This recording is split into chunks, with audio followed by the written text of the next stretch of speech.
Bom, continuando aí na história que a gente está recuperando da inclusão digital, acho que é legal contar 3 historinhas aí que ilustram um pouco como que as pessoas foram incorporando essa temática da inclusão digital, do software livre. Uma delas é o próprio Yoshida, que já não está mais entre nós. O Yoshida, quando foi para o governo eletrônico, ele fazia parte da equipe de 6 pessoas que iniciou o projeto na Prefeitura de São Paulo, quando a gente tinha só a tomada e 6 funcionários. E o Yoshida chegou e falou, mas o que eu vim fazer aqui? Eu não entendo nada de computador. E a gente brincava com ele, não, Yoshida, a gente acha que você entende de articular a população, de mexer com o povo, e é isso que a gente precisa para implantar um projeto de telecentros. E o Yoshida foi trabalhar com a gente e passou a ser chamado e conhecido em São Paulo como o japonês voador, porque era o Yoshida que ia fazer o que a gente chamava das precursoras para identificar os locais onde a gente ia implantar os telecentros.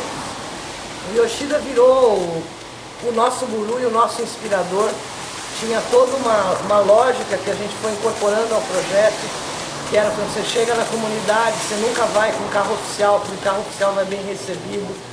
Você primeiro contata os botecos da região, vai na igreja, vê quem frequenta, para fazer os contatos, começar a ficar conhecido, para daí ser aceito como uma pessoa que está indo lá para articular um projeto que é de interesse da população.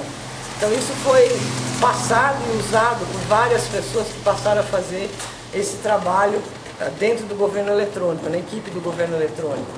E a nossa equipe, que era de 6, terminou a gestão com quase 100 pessoas trabalhando num projeto de telecentros, que montava os projetos arquitetônicos de como devia ser, fazia toda... Essa era uma preocupação constante do Yoshida, que todos os telecentros fossem adequados e tivessem acessibilidade.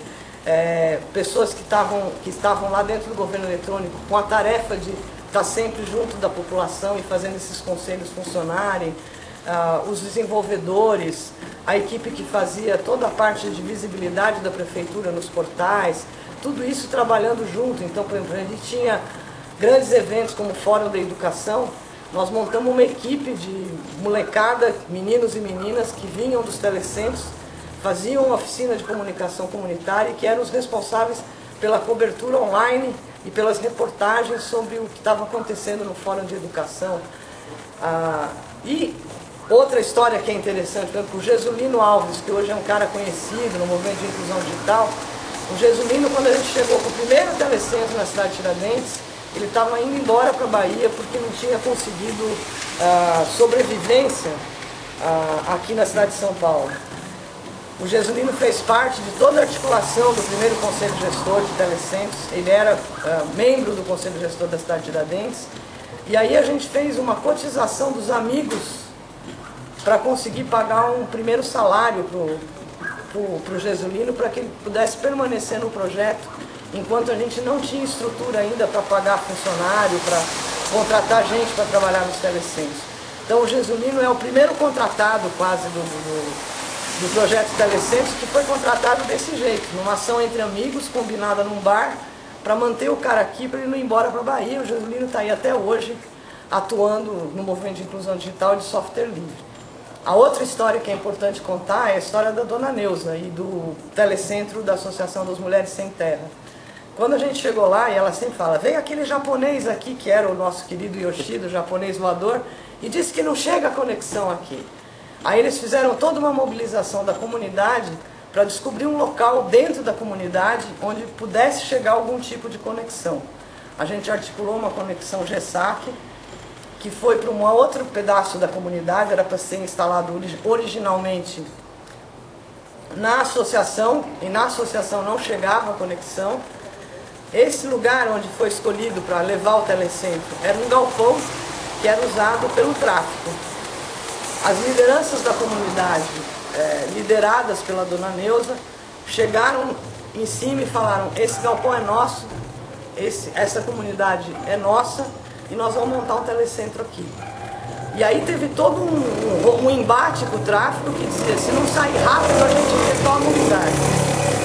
Então eles no mutirão construíram um telecentro que tinha uma biblioteca no andar de baixo, que fazia as oficinas e cursos no segundo andar e a parte de uso livre no terceiro andar.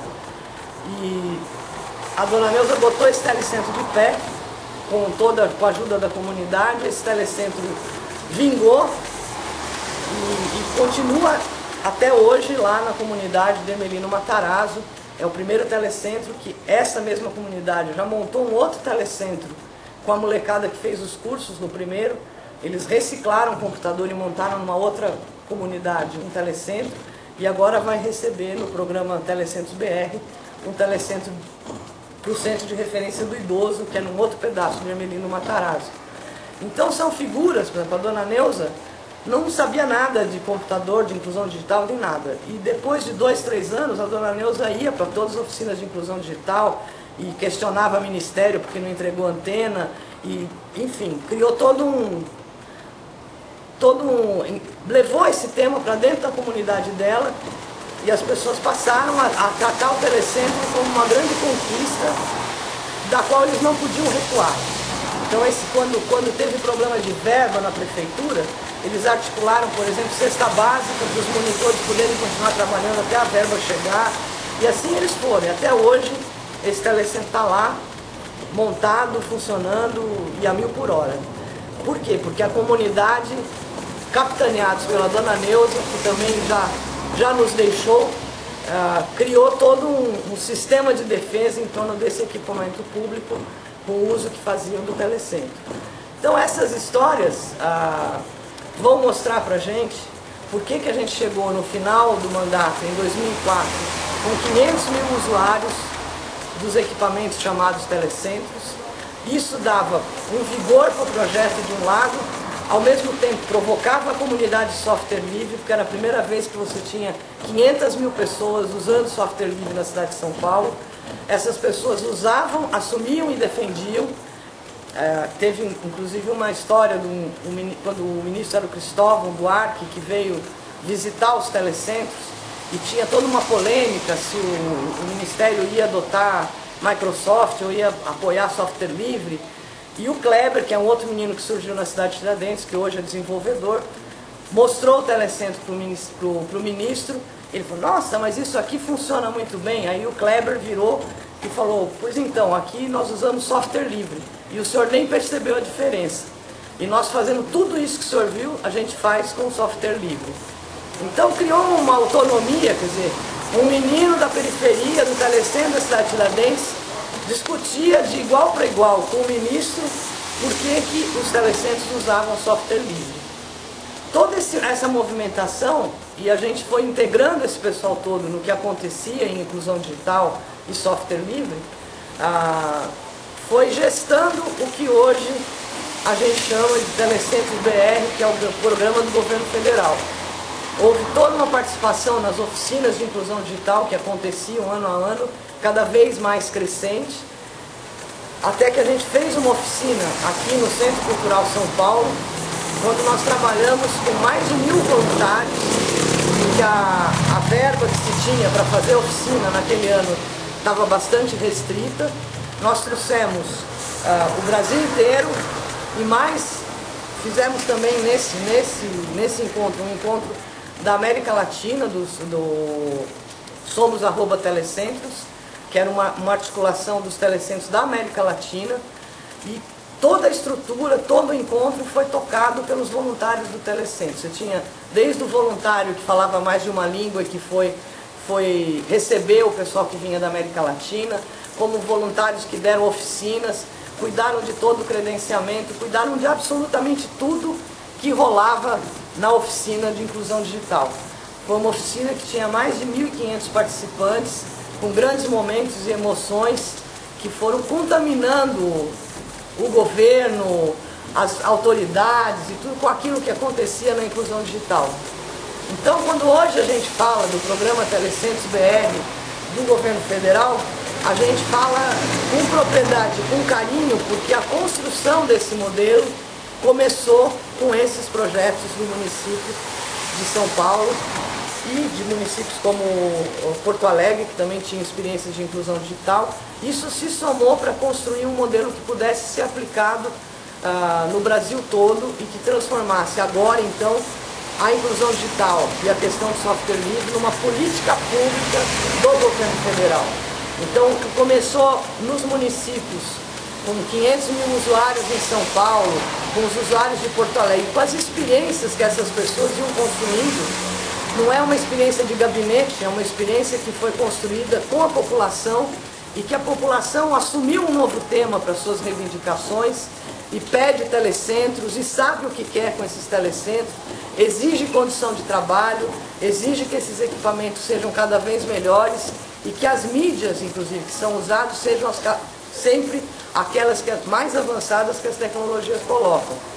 O governo federal resolveu, de uma forma coordenada, fazer essa movimentação da inclusão digital no país, e essas experiências todas se somaram e construíram o que hoje é o programa Telecentros BR, que está construindo duas experiências importantes, que é, de um lado, o braço da distribuição dos equipamentos, das conexões, e o de assumir que um telecentro, para funcionar como deve, oferecendo acesso gratuito, permanente para a população, precisa ter equipamento bom, precisa ter conexão de alta qualidade e precisa ter a população envolvida.